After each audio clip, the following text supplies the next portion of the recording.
مرحبا بكم في الوحدة الأولى. هذه هي المرحلة الأولى في سلسلة من المعلومات العلمية حول جمع التمويل لمؤسسات المجتمع المدني. تتضمن الوحدة الأولى الأساسيات التي تحتاج لمعرفتها وإعدادها لجمع التمويل. تتضمن الوحدات اللاحقة تفاصيل أكثر، لكن في البداية لنبدأ بالأساسيات. الطلب هو القاعدة الأولى في جمع التمويل. من غير الواقعي التخطيط لمؤسستك وأنشطتك على أمل أن يعطيك الآخرون المال دون أن تطلب منهم ذلك، ولكن يتطلب منك السؤال أن تكون مستعداً، وأن تفهم ما الذي تنوي فعله، وكيف ستفعله، ولماذا تحتاج أن تفعله، ولماذا على الآخرين أن يكونوا متحمسين لإعطائك المال، وما الذي سيتوقعونه في المقابل. فكلما كنت مستعداً بشكل أفضل، كلما زادت فرصك في جمع التمويل. كلمة واحدة سريعة قبل أن ننتقل للمعلومات الأخرى. أن تكون مستعدًا لجمع التمويل هو ليس بالأمر المعقد، ولكنه يتطلب مجهودًا. إذا كنت على استعداد للقيام بهذا الجهد، فأنت في طريقك لتكون جامعًا للتمويل. دعونا نتفق بأن استخدام مصطلح جهة مانحة خلال هذا العرض يعني أننا نتحدث عن أي جهة تقدم الدعم النقدي أو الخدمات أو السلع إلى مؤسسات المجتمع المدني. فمن الممكن أن تكون الجهة المانحة من أفراد العائلة أو أعضاء آخرين في مؤسستك أو مجتمع الأعمال أو الجهات المانحة الوطنية والدولية. بشكل عام، تقوم مؤسسات المجتمع المدني بجمع التمويل الأساسي للمنظمة لدعم تنفيذ البرامج والمشروعات. التمويل الأساسي هو التمويل والموارد اللازمة للحفاظ على استدامة المؤسسة. يمكن تقسيم التمويل الأساسي إلى فئتين: التكاليف التشغيلية والتكاليف الرأسمالية. وتشمل التكاليف التشغيلية أموراً عديدة، مثل تكاليف الكهرباء والماء في المكتب، ورواتب الموظفين والمزايا والتأمين الخاص بهم، بالإضافة لأمور أخرى مثل الورق والحبر. هذه هي التكاليف الدائمة لإدارة المؤسسة. أما بالنسبة للتكاليف الرأسمالية، فهي تلك التكاليف الثابتة، مثل تكلفة شراء أو تأمين مساحة للعمل، وشراء معدات مثل الحواسيب والمركبات، تقوم بشرائهم مرة واحدة. وبالرغم من تكاليف تشغيلهم، إلا أن عملية شرائهم ثابتة غير مستمرة. الخلاصة هي: يجب على المؤسسات التي لديها احتياجات لتمويل أساسي أن تحدد مصادر دخل ثابتة. على سبيل المثال، إذا كان لديك مصاريف مكتبية وموظفون، فسوف تحتاج كمؤسسة إلى دخل منتظم. عدد قليل جدا من الجهات المانحة سيوفرون الأموال لتغطية التكاليف التنظيمية الأساسية، وسنتحدث أكثر عن هذه الجهات في وقت لاحق. تفضل الجهات المانحة تقديم الدعم والتمويل والموارد لمشاريع وبرامج محددة، ليستطيعوا بسهولة ربط المنح المقدمة ببعض الأنشطة المحددة. غالباً ما تكون البرامج والمشاريع محدودة الوقت، بمعنى أنها تحدث في وقت محدد أو خلال فترة معينة. فالتمويل المقدم من الجهات المانحة هو للأنشطة التي تحدث في غضون فترة محددة. نادراً ما تقدم الجهات المانحة التمويل اللازم لجميع التكاليف التشغيلية والرأسمالية، ولكن من الممكن أن يقدموا الدعم المادي لتغطية جزء منها، على افتراض أن هذا الدعم سيستخدم بشكل مباشر في تنفيذ برنامج أو مشروع. ولكن هنا تكمن المشكلة: إذا أردت الاستمرار في توظيف الموظفين أو الاحتفاظ بالمكتب، فستحتاج مؤسستك إلى التخطيط للحصول على إيرادات مستدامة، فهذا دخل للمؤسسة يمكن التنبؤ به نسبياً، وهذا بالتالي سيسمح لك بالحفاظ على الأساس حتى في غياب أي تمويل لبرامجك. بالإضافة إلى جمع الأموال لبرامج ومشاريع محددة، تقوم العديد من المؤسسات أيضاً بجمع الأموال لتغطية التكاليف الأساسية. إذا كان التمويل الذي نحتاجه للحفاظ على استدامة المؤسسة لن يأتي غالباً من جهات مانحة مؤسسية، فأين يمكننا أن نحصل على التمويل وكيف؟ دعونا نحاول الإجابة على هذه الأسئلة الآن. فكر في جميع الجهات المانحة المحتملة، فهم ليسوا فقط أشخاصاً بإمكانهم تقديم التمويل لنا، فهم يشملون الأشخاص الذين سيقدمون الخدمات التي تحتاجها مؤسساتنا، مثل المساعدة القانونية المجانية أو المحاسبة، أو حتى تقديم خدمة العلاقات العامة. ويشملون أيضاً الأشخاص الذين يمكنهم تزويدنا بالموارد المادية مثل الطباعة واللوازم المكتبية ومعدات المكاتب والنقل.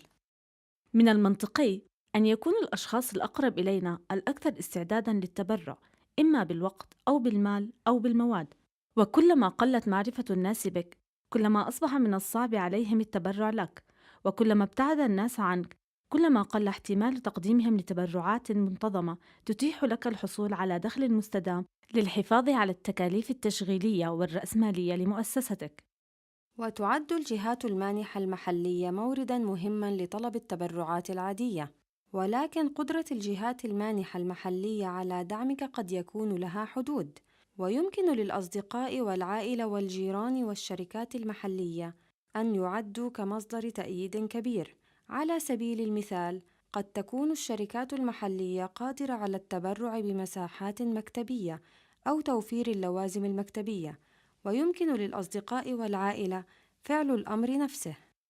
ومن الأكثر احتمالاً أن تقوم الحكومات وعامة الناس والمؤسسات المانحة إذا تمكنت من إقناعهم بدعم البرامج من خلال التبرعات. ومن المهم للغاية أن تفهم ما الذي يحفز الناس على تقديم التبرعات، وتصميم طلبك للتمويل حول تلك الدوافع. يعد فهم دوافع العطاء أمراً بالغ الأهمية عند إعداد استراتيجية لجمع التبرعات، فالآخرون يتبرعون لعدد من الأسباب الشخصية والمهنية. غالباً ما يدعمك أصدقاؤك وعائلتك بسبب ارتباطهم العاطفي، فهم يريدونك أن تنجح أو أن هدف المؤسسة مهم لهم كما هو بالنسبة لك، فتعد هذه الجهة المانحة موثوقة، حيث سيقدمون ما يمكنهم دون الكثير من الحث على ذلك. وإذا كان لدى الشخص اهتمام في القضية التي تروج لها، فسيشعر بالرضا حالما يقدم على المساعدة. يمكن تحفيز الشركات المحلية من خلال عدد من النقاط، فهم يرون التبرع لقضايا مهمة كجزء من بناء علاقات عامة جيدة، وقد يكون لديهم أيضا اهتمام حقيقي في التنمية المحلية، فلا يتعلق الأمر فقط ببناء علاقات عامة جيدة. غالبا ما تتبرع الشركات الكبيرة بسبب العلاقات العامة أو بسبب اهتمام الموظفين في قضية مؤسستك، وفي بعض الأحيان يقوم الزملاء أو الشركات التجارية بدعم قضية زميل لهم. وأيضا قد تحصل الشركات على فوائد ضريبية من خلال دعم المؤسسات الخيرية أو المؤسسات غير الربحية. قد تدعم الحكومات وعامة الناس بعض القضايا بسبب المصالح المشتركة، ويمكن أن يكون هذا الأمر التزاماً أخلاقياً بالمساهمة في التنمية البشرية أو المجتمعية. وقد تكون الحكومات المحلية والوطنية مدفوعة أيضاً بدوافع سياسية، أو بسبب واجبهم بتقديم الخدمات إلى أو تطوير المجتمعات. يطلب من العديد من الجهات المانحة الدولية تقديم التمويل والمساعدة بسبب سياسة التنمية الدولية لبلدانها، وذلك لقطاعات محددة مثل حقوق المرأة وتنمية الطفولة والاهتمامات البيئية والحد من الفقر وما إلى ذلك. وعلى نحو فعال، عمل وكالات التنمية الدولية تقديم الدعم المادي والمالي كمسألة تتعلق بالسياسة العامة. عندما يكون لديك تقدير لدوافع الناس، يمكنك عندها البدء في التفكير في كيفية الوصول إليهم، في حال أبدو اهتمامهم بما فيه الكفاية لدعمك. لكن فهم دوافعهم بالإضافة لمعرفتهم بك هو أمر غير كاف، فعليك أن تثبت بأنه لديك الوضوح التام بما يجب القيام به، ولماذا يجب القيام به، وماذا ستكون النتائج. يجب أن تكون واضحاً بشأن سبب حاجتك للدعم. غالباً ما يتوقع الآخرون شيئاً مقابل المال الذي يقدمونه. بالنسبة للمؤسسات المانحة، قد يكون التركيز على السياسات الأكثر أهمية بالنسبة لهم، أما بالنسبة لأفراد المجتمع قد يكون هناك اهتمام محلي مشترك. ففي نهاية المطاف، عندما تطلب التمويل أو المواد أو الخدمات التي تحتاجها، عليك أن تكون واضحاً بشأن كيفية استثمار المنح وبشأن النتائج المتوقعة. مرة أخرى، يجب على مشروعك جذب اهتمام الجهات المانحة، يجب أن يلبي توقعاتهم، فعليك النظر لبرنامجك أو مشروعك كمنتج في السوق، فأنت بحاجة إلى جعله جذاباً وقيماً. كن دائما شفافا وقابلا للمساءلة مع الجهات المانحة التي ستقدم الوقت أو المال أو المواد لمؤسستك، وابذل الجهد لتثبت لهم أن استثمارهم قد استخدم كما خطط له. وتذكر دائما أن تشكر الناس على دعمهم حتى لو كان سبب التبرع أخلاقيا أو ثقافيا. اجمع فريقك وجمعوا أفكاركم معا بطريقة متسقة، فوجود خطة لجمع التمويل سيساعدك في الإعداد لمشاريع متوسطة وطويلة الأجل. ابدأ خطتك بميزانية متوقعة للعام القادم أو لمدة 5 أعوام. سيكون لديك بالفعل فكرة عن التكاليف التشغيلية والرأسمالية الخاصة بمؤسستك، وبالطبع يجب أن تكون مرناً لأنه من الممكن أن تتغير الظروف، لكن التوقعات تقديرية لن تكون دقيقة تماماً، ومع ذلك ستسمح لك بالحصول على فكرة عن حجم التمويل الذي ستحتاج إلى جمعه من أجل التمويل الأساسي وتمويل البرامج. بعد إنشاء الميزانية، أنشئ ملفاً لجميع الجهات المانحة المحتملة. فكر في دوافعهم لتقديم المساعدة. قم بتقدير ما تعتقد بأنك ستتمكن من الحصول عليه منهم، وكيف ستحصل على هذا التمويل. على سبيل المثال، ستحتاج بعض المجموعات مثل الأصدقاء والعائلة إلى مجهود قليل نسبياً، وقد يتطلب مجتمع الأعمال التجارية بذل المزيد من الجهد معهم. فكر في كيفية قيام مؤسستك بإنشاء نشاط واحد أو أكثر لجمع التمويل لتطوير تدفق مستدام للإيرادات. ستدعم هذه الإيرادات المستدامة النفقات التنظيمية الأساسية، مما سيوفر مرونة أكبر لك للحصول على تمويل للبرنامج. تقوم المؤسسات الخيرية ومؤسسات المجتمع المدني في جميع أنحاء العالم بتطوير خطط لجمع التمويل تتضمن فعاليات وتسويق وتقديم للخدمات لزيادة الإيرادات. تعد الفعاليات فرصة جيدة للمؤسسات لجمع الأموال، من المزادات الفنية إلى الفعاليات الرياضية إلى الاحتفالات الثقافية. على مؤسسات المجتمع المدني أن تكون مبدعة في تطوير الفعاليات لجمع التمويل. على الرغم من ذلك، من المهم أن نتذكر بأن هذه الفعاليات قد تستهلك الوقت والموارد البشرية، ومع ذلك فكثيرا ما تتحمل الجهات المانحة العديد من نفقات عقد الفعاليات. على سبيل المثال، قد يعرض متجر طباعة محلي طباعة المواد المتعلقة بالبرامج ويستغل الفرصة للإعلان عن خدماته. يمكن لمنظمي الفعاليات أيضاً الحصول على عروض لرعاية برامج للمؤسسة. تحفز الفعاليات الموسيقية والمعارض الثقافية والأحداث الرياضية الجهات المانحة من خلال الترفيه، وتوفر المزادات وأسواق الحرفيين الفرصة للأشخاص لشراء أو الحصول على سلع ذات أهمية. بعض المؤسسات تقيم احتفالات أو مآدب لتسليم جوائز لكي يسلطوا الضوء على الإنجازات الفردية أو الجماعية بين المجتمعات التجارية أو الثقافية أو الحقوقية. مهما كانت الفعاليات، يجب أن تكون المؤسسات مبدعة وأن تأخذ في عين الاعتبار الموارد البشرية والوقت اللازم لتخطيط الفعاليات وعقدها. وترسل العديد من المؤسسات الخيرية ومؤسسات المجتمع المدني نداءات ومناشدات للتبرعات. فقبل وجود الإنترنت كانت تتم عادة كمراسلات جماعية أو عبر الإذاعة أو التلفزيون أو من خلال حملات زيارة للبيوت. ومع ظهور الإنترنت وتكنولوجيا الهاتف المحمول وحتى الخدمات المصرفية الإلكترونية، فتحت الفرص لمدى أبعد. فهذه الأيام يتم استخدام منشورات الفيسبوك ومواقع جمع التمويل الجماعي والرسائل القصيرة للتبرع عبر الهاتف والتبرعات عبر الإنترنت لجمع الأموال. ولكن المشكلة في التبرع عبر الإنترنت هو تخوف الناس من تقديم المعلومات المالية الإلكترونية.